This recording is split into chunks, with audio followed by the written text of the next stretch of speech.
Return to আল্লাহ। তুমি জেনে রেখে দাও, একদিন আল্লাহ সুবহানাহু ওয়া তাআলার কাছে তোমাকে ব্যাক হতে হবে, রিটার্ন হতে হবে। আজীবন থাকার জন্য তুমি আসোনি। আল্লাহর আদালতে দাঁড়িয়ে সারা জীবনের হিসাব সব বুঝিয়ে দিতে হবে।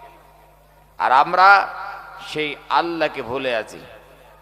আল্লাহর দাসত্ব করতে চাই না, আল্লাহর গোলামি করতে চাই না, আল্লাহর বান্দেগি করতে চাই না। আমরা আল্লাহ সুবহানাহু ওয়া তাআলার ইবাদত বান্দেগি উপাসনা সবগুলো ছেড়ে দিয়ে এই দুনিয়ার মোহে পড়ে ছুটছি। আরো লাগবে, আরো লাগবে, অনেক হয়ে গেছে। একবার ভাবনার জগতে ভাবুন, কত লাগবে। হুজুর জানি না কত লাগবে, কিন্তু লাগবে আরো, আরো লাগবে। প্যারে হাজিরিন, যে দুনিয়ার মোহে পড়ে আমরা ছুটছি, আল্লাহর ইবাদত বাদ দিয়ে এই দুনিয়া থেকে বিদায় নেওয়ার সময় কপালে থাকলে তিনখানা কাপড় পাবো। কয়খানা? একটু আওয়াজ দিলে ভালো হবে। কয়খানা? তিনখানা। আর নসিবে থাকলে 3.5 হাত মাটি পাবো। কয় হাত? 3.5 হাত।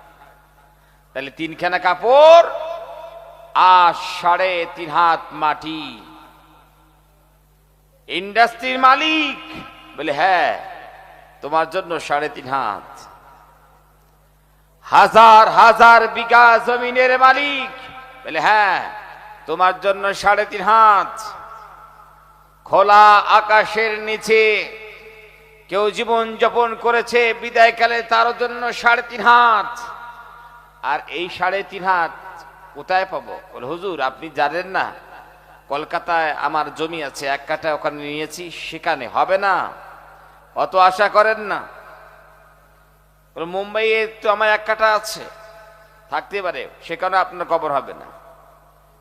বলে, মঙ্গল গ্রহে আমি 1 কাঠা নেব বলে আমি নাসার বিজ্ঞানীদের সঙ্গে আলোচনা করছি, কিনতে পারেন, খুব ভালো কথা, কিন্তু সেখানেও আপনার কবর হবে না।